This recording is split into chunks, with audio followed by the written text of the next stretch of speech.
Welcome to the Emergency Traffic Podcast.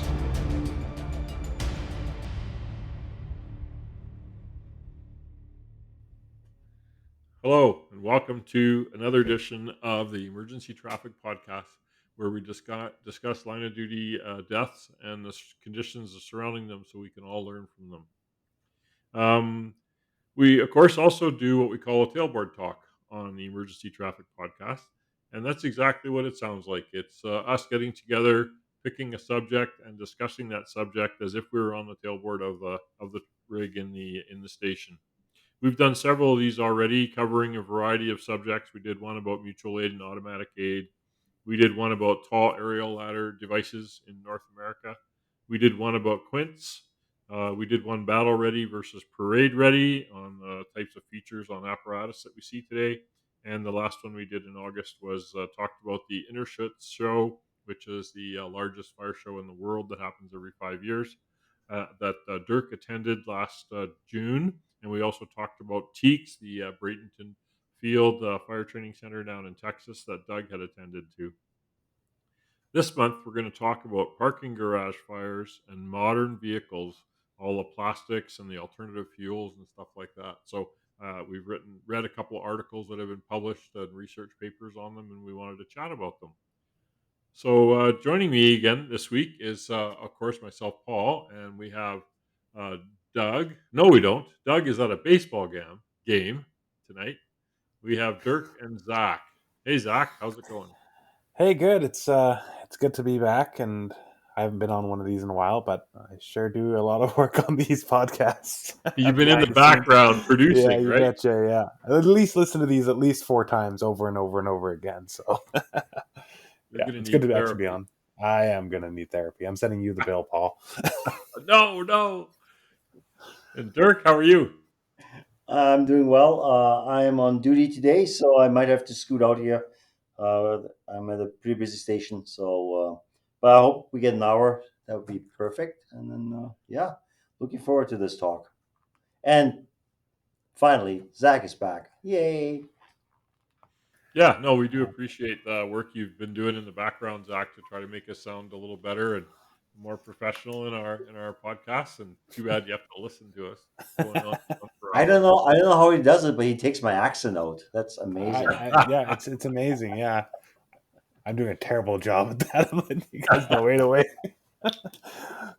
You're at work too, Zach. You're just off for the night shift, but you betcha, you're working right now. Yeah, at your industrial plant.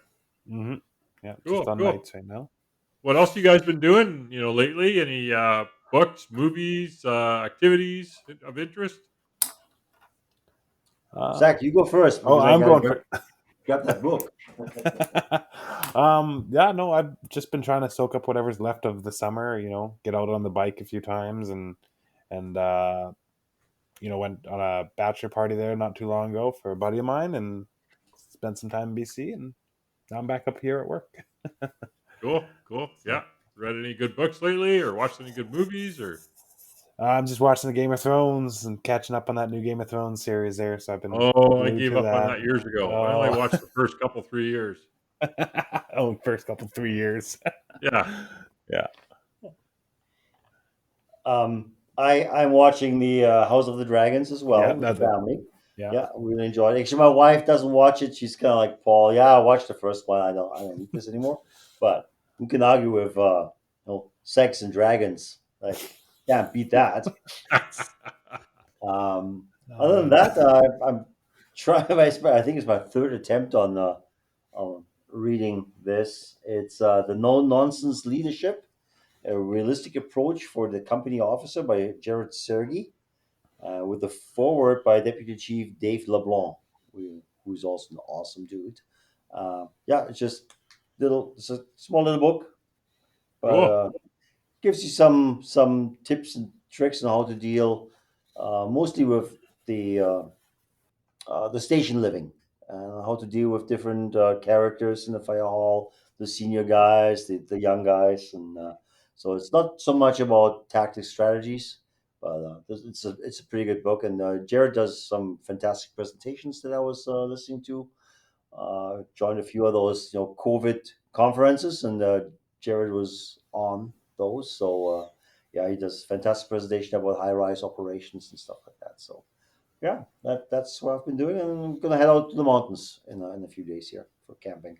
Last camping trip before the snow hits. So Nice.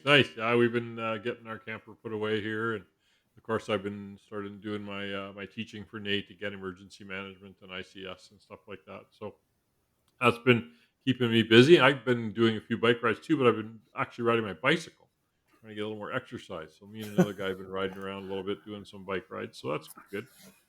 yeah, so Right you on. stick around for a little bit longer. We don't want to lose you here. You just That's retired. right. Yeah, got to keep in shape. Yep, exactly. Okay, well, the reason we had this this was one of our topics that we wanted to talk about was I've read a couple of reports. I read one report a few years ago that came out of Sweden, actually, risks associated with alternative fuels in road tunnels and underground garages. That came back out in 2017, and then a couple of years ago, the National Fire NFPA and the Fire Research Foundation did a report called "Modern Vehicle Fire Hazards in Parking Garages and Vehicle Carriers" that came out in 2020. That tweaked my interest on thinking about parking garage fires, which are always a problem in my career as well. How do you fight them? How do you get in there? And these guys in these reports are actually saying that parking garage fires are becoming worse um, due to the increased plastics in vehicles today, the increased size of many vehicles in North America. Anyway, I think the rest of the world, the vehicles maybe aren't getting bigger, but definitely here, the quantity of SUVs and pickup trucks and stuff like that can cause a problem. Therefore, you have a more densely packed fire fuel load, and of course, all the plastics in the vehicles, and then of course add to that the alternative fuels. Really, what got this report going for the Fire Research Foundation was the fires that occurred in Norway. I believe it was Stavanger, Norway. That a parking garage at the airport burned 200 to 300 vehicles inside the building, and 1,300 more were trapped with some degree of heat and smoke damage. Part of the five-story structure collapsed at the airport. There was another one in um, uh, Liverpool, England, open 8-level concrete parking garage with a capacity of 1,600 cars. A fire started in a Land Rover. It resulted in damage to 1,400 vehicles, and the structural damage was so severe that they had to demolish the building. There was no sprinklers in these garages because they're open garages, so there's no requirement for sprinklers in an open garage. So then these, started looking at the news articles, and it's talked about it was 19 minutes. The one at the airport was a delayed response because it was structural, and therefore the structural engines had to come from the nearby community. So there was a 20-minute or 19-minute delay from ignition until the first units arrived. And as we all know, I mean, great. You show up with your, Johnny and Roy in the BRT, the big red truck, but it's on the third floor or fourth floor or on the backside. And, you know, what high rise pack? What? Like, what are you going to use? And now these cars are lighting so fast from one to the next one to the next one. And I've been to several fires where, you get one vehicle started, even just in a driveway, and the next ones are starting too. So that's kind of why we wanted to talk about this. There was another one in Newark, New Jersey, and I can't see which year it was. Let's see. Not clear on the report. 2019. Yeah, 2019. 17 vehicles, parking garage. There's one we're going to talk about more in.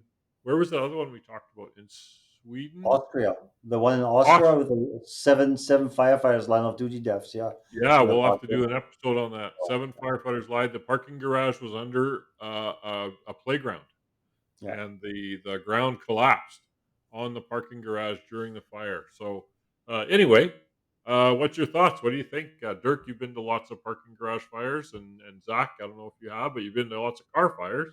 Had tons of car fires, not a lot of parking garages. How do we do it? I remember years ago, departments used to have parkade trucks. would be a little International Scout or a Chevy pickup or something like that was low overall height so that they could get a bit of a tank of water and a pump and some hose into the building. You don't even see departments that have those anymore that I know of. I think there was just a phase or something like in the early '90s. I think I remember Germany was looking into it and it didn't go anywhere.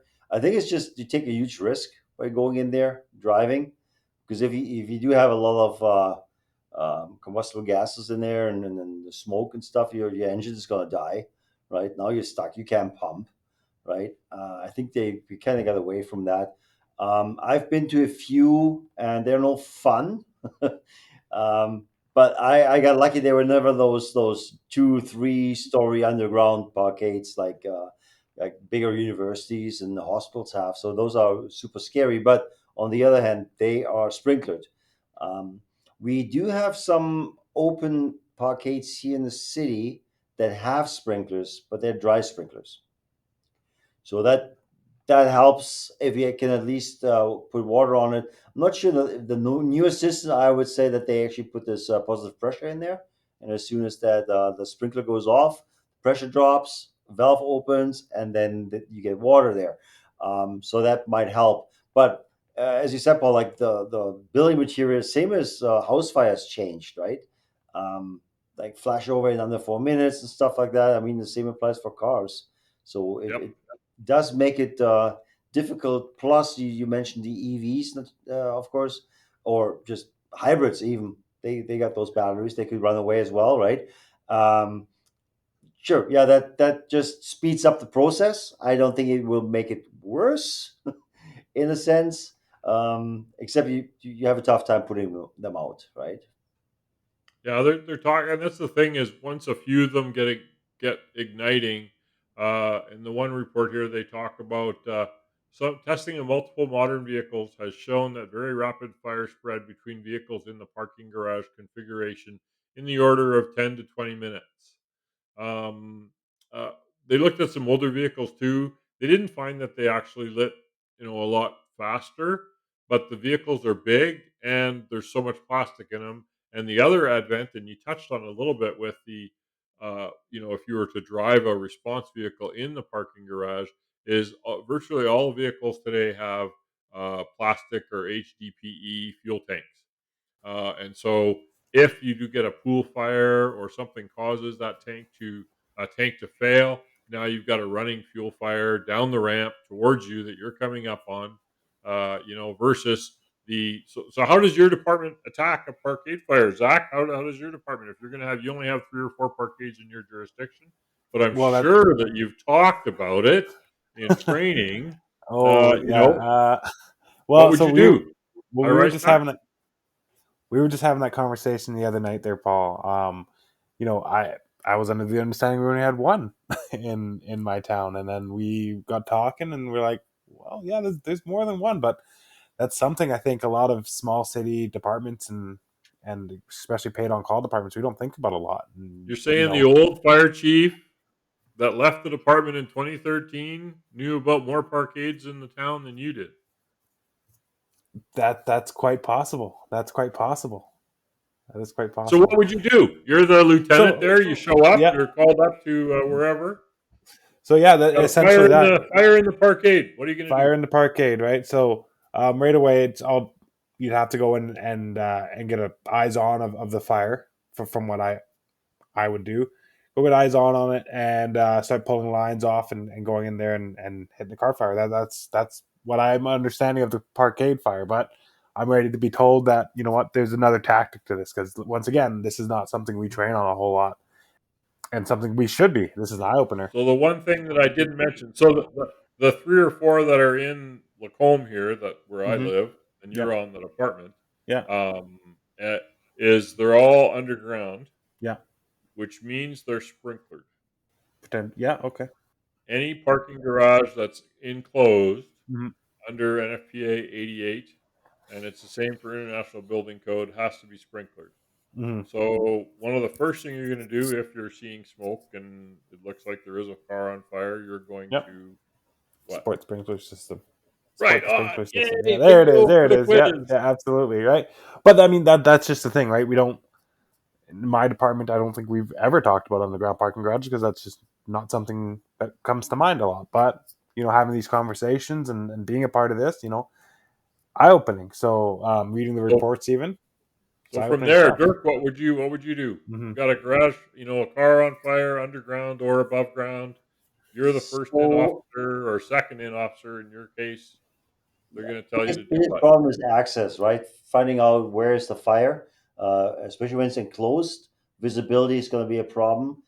Thermal imaging camera, of course. You're going to bring your hose line. I think in those cases, most parkades have two exits, entrances, kind of. Not sure Yep. if that's code or something, but I would definitely consider ventilation because you can't make it worse, um, but you will really improve visibility to get to the seat. And I think that that's the main thing. If you have sprinklers, absolutely pipe into the sprinkler connection and get that going. Not sure how sprinklers perform with EVs because they don't care about water in that sense. So you're still going to have a lot of smoke with the sprinkler going. You will have a lot of turbulent smoke because it's going to create ventilation within that structure, right? So that will make visibility really hard. And again, I think like I don't know, like lots of ventilation and go in there, lines blazing, basically just open up 65, big water, right? Big water, big reach. Maybe monitors, like quick attack monitors, bring them in there. And it really depends on if you have those multi-story open ones that might be easier. Maybe you can get a ladder truck in for the bigger cities, and try to just blindly blast in there. I mean, what are you gonna do? You get some cars wet and maybe you hit the fire, right? But those open ones are actually a little bit easier because then the smoke is gonna get out. So you will still have kind of like some visibility, 2, 3, 4 feet off the ground. So that might help. I've never been into one of these. I always had zero visibility. It was always very hot. But the parkades we went in, they were very small, and thank goodness there was only one car on fire. So, yeah, it's difficult. You just make do, and the thermal imaging camera is a lifesaver in that case, right? So if it's let's say it's down a couple of levels or it's up a couple of levels, you're not going to drag your Cisco or your pre-connect, your favorite hose, your inch and three quarter, 200-foot bumper line. Don't you put that on me, Paul? that's not What that's are not you the What are you favorite going to line. do? They should be standpipe, right? That's perfect. Your triple load is perfect for that, though, Paul, because it's very Your small. which? Your triple load, you love the Yeah, but triple it's load. only 200 feet long. Well, you extend it. How many do you have? You connect two, and you get 400. So yeah, I'm we going to can kick extend. you out. You You can't do not. extend You ladders. never. But you You can never extend. extend your line. Absolutely, you do all the time. Or you No. do Welcome to you do a trunk Charleston, line, South Carolina. 65 in, and then you go off of your 200 feet, Oh, right? that's different. That's the Cisco. Wouldn't you Well, just take a high rise pack? I would just All take right. my hose pack, my high rise pack. Yeah. Step. There's got to be a standpipe. if you Well, have a standpipe in those staircases, yeah, so in I the was going to stairway. ask that. Is that the same as sprinklers for the parking lots? Do they need to have standpipes for multi-story parking Usually lots? they always have a standpipe. If they don't have a standpipe, you could always throw a hose over if it's an open one, like at Nate or wherever, open parking garage. If you can get in there, you can always throw a line over the side and say, "Here, pump me." Which is actually the better solution because you never know who. I mean, those parkades are not always visited by the most trustworthy people, Yeah. and Yeah. that like good stuff. You could have a lot of crap in the. You could have a Yeah, lot of crap in exactly. the Yeah, standpipe. exactly. Yeah. So if it's 4 or 5 stories, yeah, do a trunk line, vertical stretch, Yep. 65 up, and Yep. then put your gate wire on it or reducer, preferably the reducer, Reducer. or just bring in a 65 all the way. I Yeah. think, Might as well. especially in those situations where you cannot gain or get close enough, you need the reach of a You're going to 65. need that big line anyway. Yeah, and if there is Absolutely. crap in the standpipe, which nozzle do you always want to use when you're using a standpipe, Dirk? Listen up, Canada. One The that one big we, chunks the can one we go don't have. through. one we don't have. Yes, you do. You have it on your play pipe, on your high-rise pack. You just got to take Yeah, the well, tip off. doesn't fit in our nozzles though. So Huh? it doesn't fit on the nozzles. The tips don't fit. It's a different fitting. The thread is a little No, it different. isn't. No, it is. Trust me, I tried that, Paul. I Anyway, tried but it. you don't need a nozzle. It's designed for our deck guns, right? Or for our quick attack. We got a 65 quick attack nozzle. Oh, I'm gonna have to come visit you and But check on that. that 65 quick attack has a very nice, solid, smooth or solid stream, and it doesn't matter in that case. Like we're not concerned about flashovers and stuff like that. All I want is the reach and the volume, right? Mhm. So Right. that deck gun maybe, right? If you're second floor, third floor, Or a maybe. little one. You guys both carry the little Mercury Task Force tips, Blitz Blitz Fire. fires, yeah. What's Yeah. the Elkhart one? Stinger, Ram, Stinger, Ram, Ram Ram. XD. Yeah. I was What's the problem with those in a parking garage? Can't really. It's all You want to use a mini monitor. Take your 2.5-inch 65 millimeter mini monitor that's worth $3,000 and it's mounted on the to your pre-connect on your truck or whatever. Anyway, you want to take that. You want to use it in a garage. What's the problem you're going to have? it's the angle. Well, you can push it down One though. problem. You're going to have another problem. You have That thing is going to slide across I that was gonna hard say there's floor. nothing to attach to. There's no You're going to soft have to ground that it tie it digs to the into. hose. You're going to have to do the old Chicago loop and tie it no, to the hose. Dirk says no, no way. Derek says no. no. 10 feet of straight 65 behind it and a guy on that hose line. Oh It's not yeah, gonna work. okay. It You're doesn't go doing in. the Yeah, if you're Aaron doing it, Fields man. nozzle forward. How It's we just do a 2.5. even with we've tried it, Paul. We tried with max flow, max reach, 10 feet straight line behind it. It will work. As Trust me, long it's as not going you're to go in. And those keeping straight, carbide tips, they actually bite into the concrete. do it. So it's really good. And again, you're not going to leave it. It's not like a exposure protection where I just set it up like an industrial setting or big commercial fires, and then I'll leave it unmanned. Then yeah, sure, I could spike something in the ground and wrap that little webbing around it. But That'd be a good training exercise to do in a under construction or even don't flow water. Hey, we want to do a little training in your parking garage. Can we come on a whatever day to your building and we'll stretch a line down or down the stairway or I whatever? heard I heard departments do this. They go out to whatever institution or whatever, and they say, "Hey, would you like us to clean your floors?" Right, Because you're cleaning them, right? You're right. flushing, that you getting everything Yeah, clean. that's how they clean the parkades. Exactly. So why not? Yeah, that would be a fantastic evolution. Yeah, A good drill. Yeah, and you'd get used to the place, right? you could probably do that in a small town. In a big city, might be difficult. At least, I mean, a crew or a station could do it, but probably not But the in a whole. big city, you could take 200 feet of cheap yellow rope, or actually nice rope that you have in your truck, utility rope for raising tools and stuff. You could drive to a place and walk into a building as a crew and stretch the line and walk around and see how it goes. You could do that even on a night shift or something, right? I can tell you right away, 200 feet is not going to get you anywhere in the No. bucket. Well, it'll get you. It'll get you from the standpipe to halfway down the floor, the level. It has to, Yeah, right? So yeah. I'm not unless sure it's what the sprinklered, because you yeah. can't have a walking distance more than 75 feet if it's not sprinklered. Okay. The thing Hmm. they talk about in the reports about the lithium ion and alternative fuels, you guys touched on a little bit there, is now we are seeing quite a few lithium ion car fires, although not more than there are gasoline or diesel powered car fires. Really, the problem is that you can't put them out. They're very difficult to extinguish. You can try. Some places are carrying a floor jack and they lift the car up a little bit to try to get water deflected underneath the car. Rosenbauer's got a new little tool that kind of slides underneath the car and it's got a piercing nozzle to pierce into the battery pack to put water in the battery pack.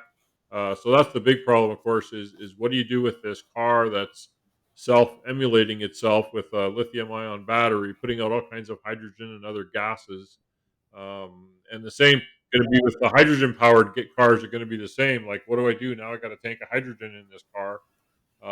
Some places are banning lithium ion, and just like many parkades, you can't take a propane vehicle into a parkade because propane's heavier than air, and it'll go down if there's a leak. It'll go to the bottom.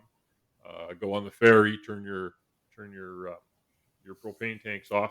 Oh, that's what I wanted to mention was all those. There's been quite a few, and the one report from Sweden actually pointed out a bunch of ferries and ro-ro ships that have burned and sank. Which is sort of a testament. They don't really know why yet, but a testament. There was one here just 4 or 5 months ago that burned and sank. In that, our car fires becoming more difficult to suppress, to control, and they're gaining the upper hand, collapsing parking garages, for example, or sinking ships. Yeah, the collapse is definitely a concern, but then that doesn't matter if it's an EV or whatever. It's just the amount of vehicles in there, right?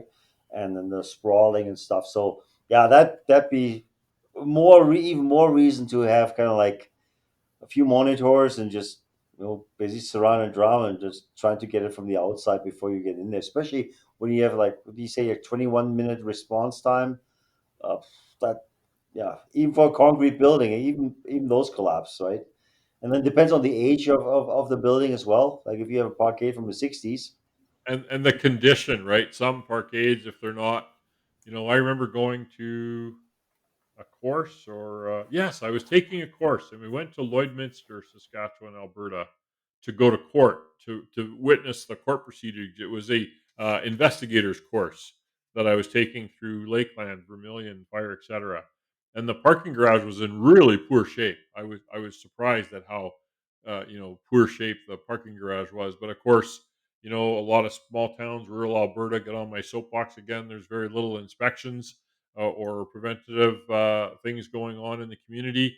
It's all upon request or complaint, and so the We'll fire deal with it when it safety. happens. Big fires don't happen in small Yeah, towns. exactly. Fire safety could be lax. So yeah. But that's your point exactly. Is can the parking garage handle this heat? Improvise, adapt, overcome, right, Zach? Yeah, Improvise, adapt, overcome. something. Yeah, better be reactive than proactive. I mean, Yeah. damn. What do you guys Um, think about ventilation? Like, I mean, our town is lucky enough we have one of those massive fans. We can actually put water on it so you get a big mist. Oh, do you guys have one of those big We have fans? one of them, yeah. So we is use it it on in the like the back past of to a truck? ventilate Or? big buildings and stuff, and not. And I think we use it to not at fires, but after the fact, just for ventilation, right? Um, but I mean, the parkades, those entrances are pretty big. Like, how many fans do you have to set up to make that Well, actually work to Well, if create? it's a if it's a Right? closed parkade, then I would have to double check, and I should have maybe checked this before on the building code. If the sprinkler system kicks in, it's going to do something with the heating, ventilation, and air conditioning system. I don't know. I would assume for a parking garage, if the sprinklers go in the parking garage, it's going to turn it on to ventilate it. Just like a big warehouse, the skylights are gonna melt. Or in many big warehouses like Costco's and stuff like that, there's fusible links in the ceiling that will open ventilation. So I'm assuming that your underground parking garage. But Dirk, that's something like the next time you guys get a call to a big apartment building parking garage, if you can figure out what the sprinkler system does to the ventilation system is would be interesting to know Yeah, it about would that. be interesting to know because, yeah, again, I'm pretty sure most of the open parkades with sprinklers are dry, Yeah, right? the open ones, So, well, in unlike Canada because they freeze. so you won't get a alarm activation through that, No, or they're only charged when you charge the standpipe. so it Maybe would be through smoke detectors probably, right? Um, Probably heat. Yeah, heat or heat heat detectors, yeah. detector. Hmm. hmm. Yeah, I was going to ask but earlier, Paul, when you were talking about how to, or not Paul, sorry, Dirk. I was going to ask earlier when you were talking about like ventilation going in. Are you guys doing positive pressure attack then to go in on that, or are you guys just opening up No, the doors no, and letting it no. out. We're getting away from that for structure Well, fires, for right? But sure. this is something different. I mean, Yeah. first of all, we're not going to blaze in there because No. I'm assuming zero visibility. So Yep. you got to do something. You cannot make it worse by pushing air in there, right? Yeah. So I'm not sure. It's just you gain this short little window of advantage where you actually gain some more visibility, I think, and that's where you have to make the push in. But I'm just spitballing. I don't think there's a procedure or anything like that. I've seen positive pressure ventilation done Well, I think, on gates, but Dirk, you're thinking of like tunnel fire tactics. So now we don't have a lot of that in Western Canada. I don't know about Eastern Canada or the States, but Europe has a lot of tunnel fire training and special tunnel firefighting units, and that's something they do for tunnel firefighting. Is they do have to ventilate the tunnel. yeah, those You are know, those, as you said, those are those like your HVAC systems that are built into the system. If there's a fire, they are able to move air from one area to the other, so they can go from east to west or vice versa, depending on wherever the fire is, and the fire department wants to make gain access to it. Right? right? I know Switzerland because they got I don't know hundreds of tunnels, like long tunnels too. Like the Gotthard is I don't know, I think it's 35 kilometers long or something like that. It's crazy, and they have special vehicles to get in there too, right? They Right, basically right. self-contained breathing apparatuses Well, uh, we on should wheels. have we should have had Chief Routley from Montreal on here because Montreal's got a big tunnel that goes under downtown or part of downtown, and they also have a tunnel that goes under the St. Lawrence River, Right? and it's two tunnels actually. My dad actually worked on them when they built them back in the '60s, but and these tunnels were actually concrete tubes that they sunk in the river and then pumped them out, and now they're lying on the river bottom. And they have one island. There's a big ventilation thing where it's always venting the tunnels. But they Oh, might that have was some that back. Sylvester Stallone movie. Remember that one where Sylvester Stallone was a firefighter paramedic and went down the tunnel, Lincoln Tunnel? Oh, Uh, okay, yeah, Meg tunnel, Meg New is York too City. Yeah, young. You might be too old. yeah, I yeah. was like, I am definitely too young for this. Anyhow, but you said tunnels, Paul. Yeah. Our subway system. We got tons of tunnels in the city, right? And And, and knock on wood, we how do haven't you had fight? any major fires in there. So How do you I know fight that fire in them? there's special vehicles in Europe that are actually able to drive on the tracks and go down there to Right, fight the right. fires. Well, That can, look at that can move. London. Didn't London have Yeah, a big yeah, explosive device in a tunnel? yeah. They Years got a ago. whole bunch of stuff down there. So Anyway, off subject a little bit, but again, that's the difference between a continent that's preparing for the worst that could happen, and then a continent that's like, yeah, we just wait for the worst till it happens, and then we'll figure out if it's going to happen again in our lifetime, and then we might do something about that. Right? Kind of. why would the fire department have a crane, right? I mean, what's the chances you might ever need a crane when you're a firefighter? You just caught someone, Ah, right? I So know, I know. I I'm went. not sold. I'm not so. I love the cranes, but I'm not sold on them because there's a lot of it really the factor is, do I need this crane right now, or is If the it for guy's laying recovery? under the, And if the I guy's, just called the recovery company that got cranes, and those crane operators do this every single day, not like the firefighter that sets it up once a day and maybe once a day, maybe every 2 or 3 days, and it's just not that good with it. So You know what? I think with all these EV cars coming into play, I've seen this. I think it was in Europe, Dirk. You can maybe correct me here, but they're using sea cans with water and just yep, putting these cars into them. So that's all you yep, need now is a crane and a truck with a sea that's can right. on the back, and lift it up and throw it in there. Call it a day, you don't even need a crane. I or just posted some push it into pictures the on lake. our Just website. push it into the lake. Yeah. Just push it I'm in. not sure. I think I labeled them. I put some pictures on our website, and there's two pictures of those mules, basically, and they have a winch built in. So all you have to Yeah, do is just set it down, on hook on the the car to Facebook the page. winch, and then winch it in, close it up, fill it up, right? That Leave it is, there for of course, 24 because hours. the other alternative, and now we're getting into the EV stuff, but the other alternative is let it burn. which we can't do in the Park 8. So we really just exposure protection. That's all we do there.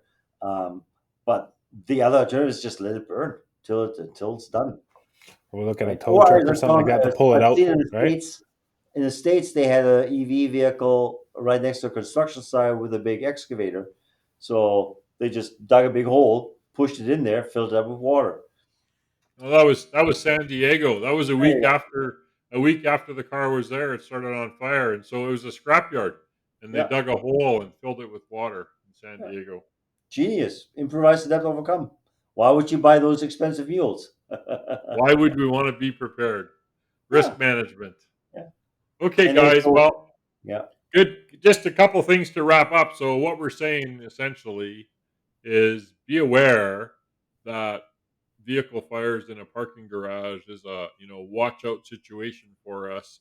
That's going to be a very challenging fire. It may spread rapidly and grow exponentially based on today's vehicles, the size of vehicles, the amount of plastics that are in the vehicles, the alternative fuels. We're seeing them everywhere now. And even if your alternative fuel vehicle is perfectly fine, once the vehicle beside it is burning, it may experience its own thermal runaway or some other problem. Prepare big lines. Don't waste your time with your inch and three quarter. You might want to grab your 2.5s or 65s and figure out how you're going to get big water to the level that they need. Get hold of the ventilation system if it's a closed parking garage. And where I wrote, be aware, know your area, what's in your jurisdiction, how many parking garages in Lacombe, right? Yeah, exactly. Or whatever town. Answer will Um, shock you. Yeah, exposures. Just remember we had a Parkade fire, and there was uh, when we were talking about this. I always imagine these, 3 level below, or those big open ones in an institution like a hospital. But we had one in a condo complex, a townhouse complex, and so it's townhouses all around, and they were all connected to the Parkade, and there was a car on fire. So we had a lot of smoke spread into the building. So that's something you want to consider. Maybe ventilation there. Maybe bring a hose line in there just to protect that door. Evacuation for sure. So same in high rises, like if that HVAC system does not work, the smoke will rise, so it might go into the stairwells of the high rise, right? So those The are all things to consider, right? That's a great point, Dirk. In that, I mean, virtually every small city in Western Canada, at least, has 3 and 4 story walk-up condos, apartment buildings, whatever you want to call them, with parking garages underneath. Maybe only one level, but when you go to that fire, the how is the smoke?